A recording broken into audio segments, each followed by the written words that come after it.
yo voy a hablar de un tema más específico que el de Cristian,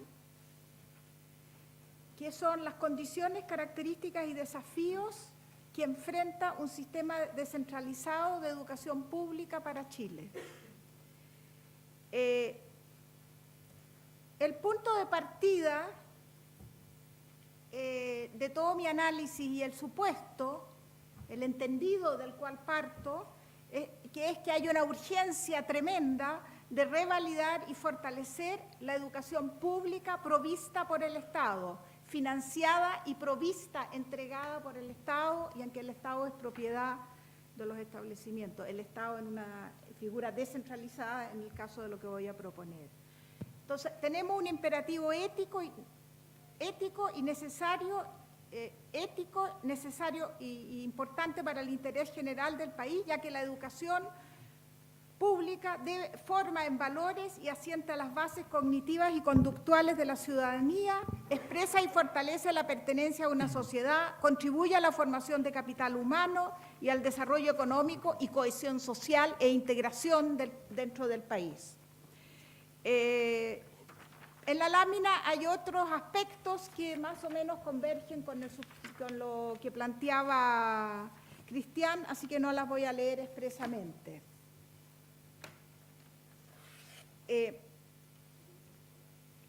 ¿Por qué una gestión pública descentralizada, una gestión descentralizada de la educación pública?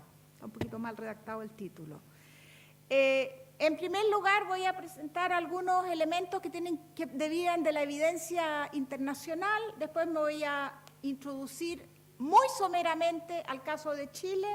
Si a alguien le interesa la situación en el caso de Chile, de la educación municipal, si a alguien le interesa más detalle, me puede pedir referencias de trabajos y cosas posteriormente, para terminar planteando un conjunto de preguntas y dilemas que yo tengo actualmente para dar una respuesta al futuro de la educación pública en el país. ¿Por qué una gestión pública, una gestión descentralizada de la educación pública?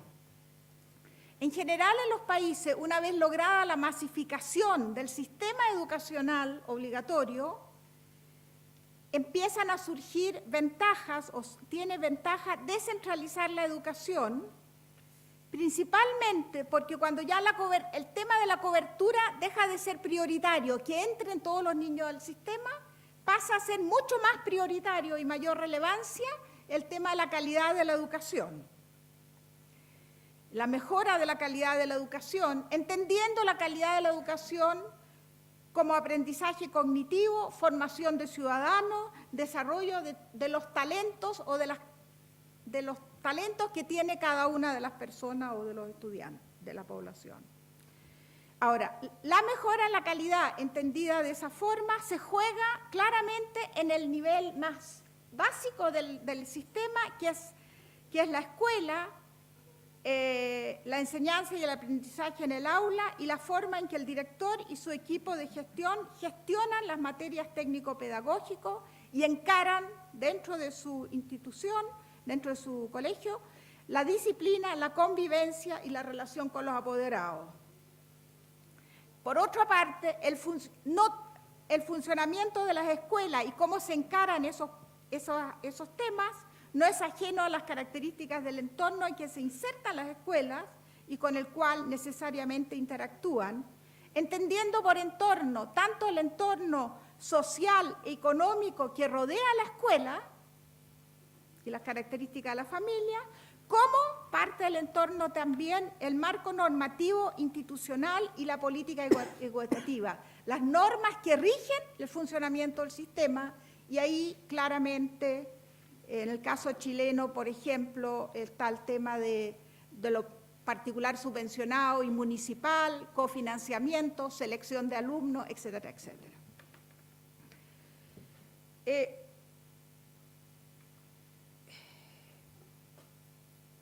Ambos elementos, que el núcleo del problema está a nivel de la escuela y el aula, y que tiene que haber una relación entre la escuela y el aula y el entorno el entorno local sobre todo, presionan a un sistema que promueve una gestión local de la educación, una gestión descentralizada de la educación pública. En general, en los países hay una gestión descentralizada en 3 niveles, cuyas unidades territoriales difieren, pero en general son 3 o 4 niveles. En que el nivel intermedio es clave, y es clave porque es la bisagra que permite contextualizar las prioridades y directrices de políticas nacionales a la realidad local y a las características particulares de los colegios. Y por otro lado, un nivel descentralizado permite no solo contextualizar la política y el proceso educativo, aumentando la pertinencia de los mismos para los alumnos y la familia y la realidad local, sino que también construir relaciones más estrechas entre la escuela, la familia y la comunidad, movilizar recursos locales para fortalecer la enseñanza, en que la palabra recursos no es solo plata o dinero, sino que recursos humanos, apoyos, etcétera, etcétera. Permite lo centralizado, facilita lograr sinergia entre los procesos formativos de los estudiantes y los programas sociales locales, que muchas veces son complementarios, y facilita también un trabajo en red de la escuela, que también la literatura dice que es fundamental para un aprendizaje y el desarrollo de capacidades de gestión al interior de los colegios. ¿Qué nos dice la experiencia internacional en cuanto a atributos de un nivel intermedio, local, municipal, distrital, como se llame, exitoso? Primero, como ya dije, asume este papel de bisagra entre la cima y la base, y como que tracciona las fuerzas de uno y logra coordinarlas mejor, y no aparece tanto lo que ha sido característico de muchas de las políticas nuestras de los últimos 30 años, la idea que está presente en muchos colegios y en muchos municipios o corporaciones municipales o departamentos de educación, de que el ministerio manda programas y nosotros tenemos que obedecer.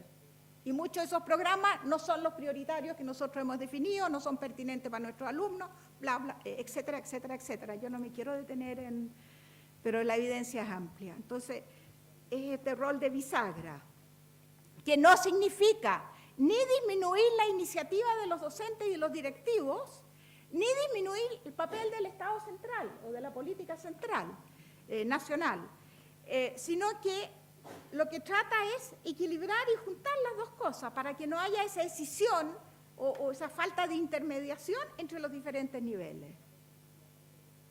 Ahora, es claro que lograr eso requiere un nivel intermedio involucrado con liderazgo en temas técnico-pedagógicos y de aprendizaje, así como competencias administrativas y de gestión de recursos, capacidades de trabajar en equipo, de incorporar a las escuelas a la gestión del nivel intermedio, de retroalimentar la acción y otras cosas que salen en la lámina, que no me quiero pasar del tiempo y quiero llegar al final.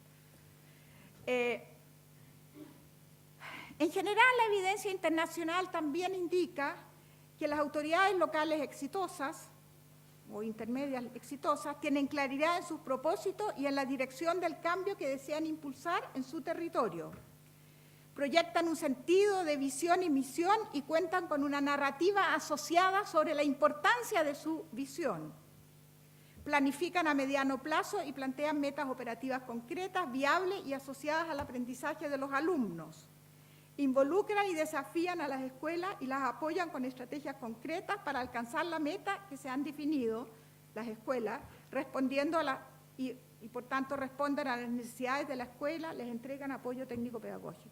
Monitorean los procesos y entregan información pertinente y buscan identificar buenas prácticas, promueven el trabajo en red y el aprendizaje colaborativo y buscan relaciones con actores locales que podrían ayudar.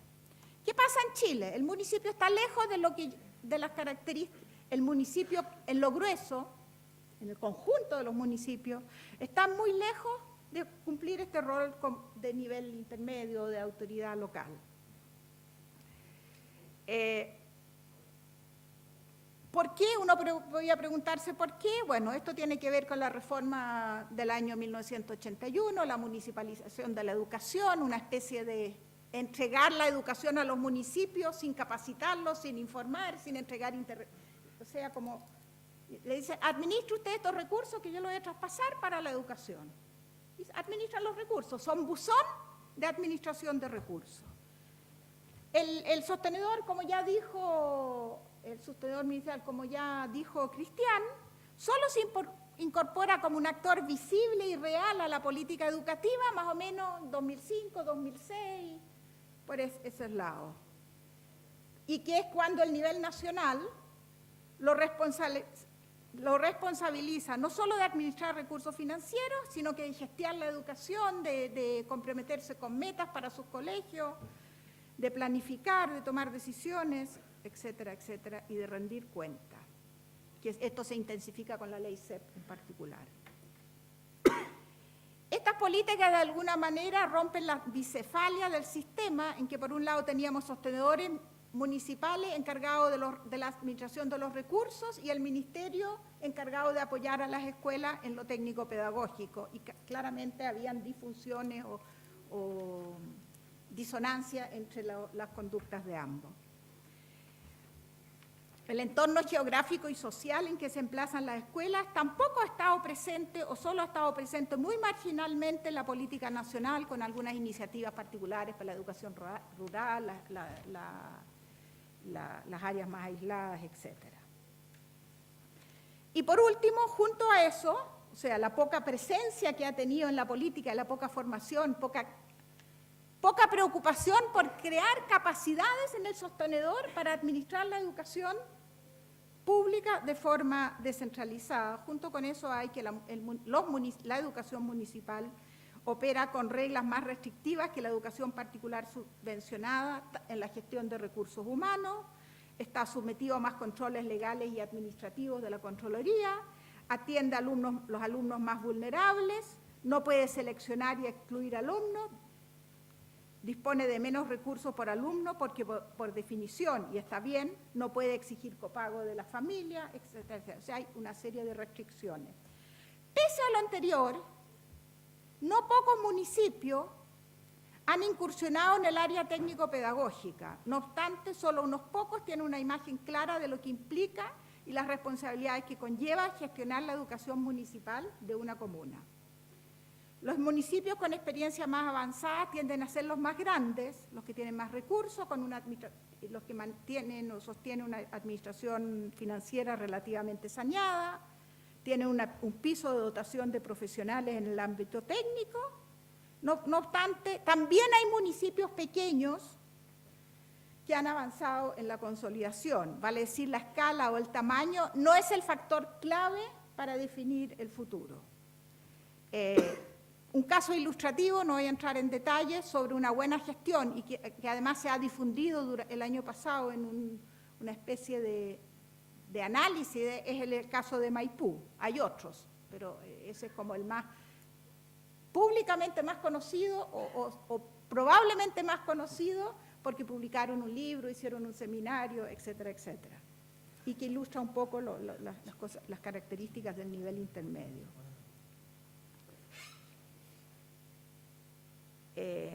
Cuando los municipios en Chile logran una gestión técnico-pedagógica de su educación más consolidada, en general se dan ciertas condiciones que parten a ser como el piso para una mejor... Uno, claramente la educación municipal cuenta con el respaldo político del alcalde y del consejo municipal, se me olvidó poner eso, y alcalde y consejo municipal comparten, independiente de las posiciones políticas partidarias, comparten una visión de mediano plazo de la importancia de la educación en la comuna y de cómo ir mejorando la educación en la comuna y tomar decisiones en función de esta visión. Y, de alguna manera, se alejan de las presiones políticas y clientelares y las demandas de corto plazo que se observan como que guían la gestión municipal en muchos otros municipios. Los que tienen una gestión más consolidada tienen recursos humanos con educación exclusiva en el tema técnico-pedagógico y no tienen la mayor parte de los recursos humanos en los DAEM o las corporaciones dedicadas solo a la administración de los recursos, a la contabilidad, a escribir cheques, etc. Hay un trabajo profesionalizado, estrategia de mediano plazo, hay metas y planes, hay un involucramiento de los municipios en la responsabilidad, de las escuelas en la construcción de la visión, etc. Vale decir, no es que el DAEM por sí o corporación por sí ante sí decide qué hacer, sino que decide en conjunto, al menos con los directivos de las escuelas. Hay cercanía en ese sentido. O hay una forma de trabajo participativa. Y claramente un piso también fundamental es que haya orden y administración, que la administración financiera sea ordenada y responsable. Haya claridad sobre los ingresos y los gastos, y las categorías de gasto, etcétera, etcétera. Y se contabilicen también los recursos no monetarios. Lo anterior, estos municipios que tienen una gestión más consolidada, que no deben ser más del 15% de los municipios del país, así a logímetros es difícil determinar la cosa. Lo anterior se da bajo distintos modelos de organización y gestión, más o menos centralizados al interior de la comuna, distintas modalidades de apoyo y soporte técnico-pedagógico, internas o a veces contratación de apoyos externos, distintas formas de incorporar y estimular el buen desempeño de directivos y docentes y involucrarlos en la acción. O sea, no hay una sola forma organizacional para esto. Me voy a saltar esta que repite un poco,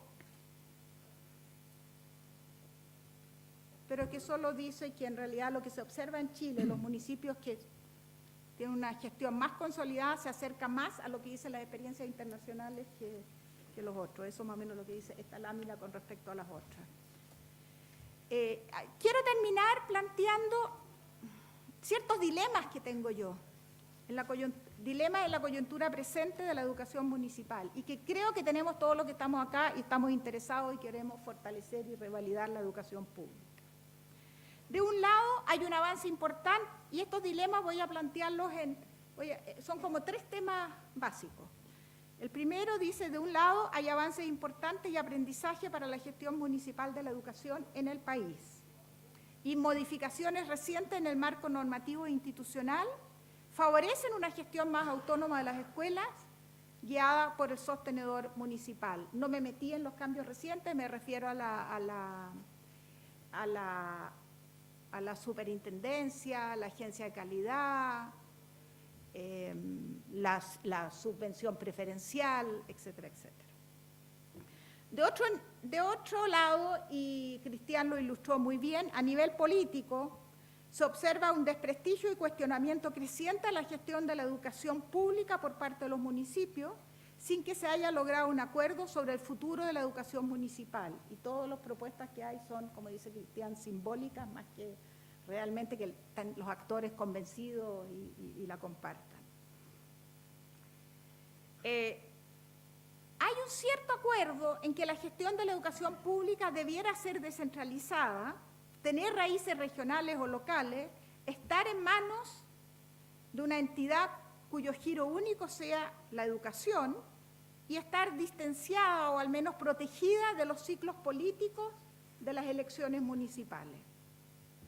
El desacuerdo es profundo cuando se discute a quién traspasar la gestión actual de la educación municipal. No se ha logrado consensuar un proyecto y mientras tanto la educación municipal disminuye su tamaño y peso, se desprestigia y muestra cada vez menor atractivo para la familia y los estudiantes. La defensa del sector privado, en palabras de esto. En ese contexto, ahora paso al segundo gran.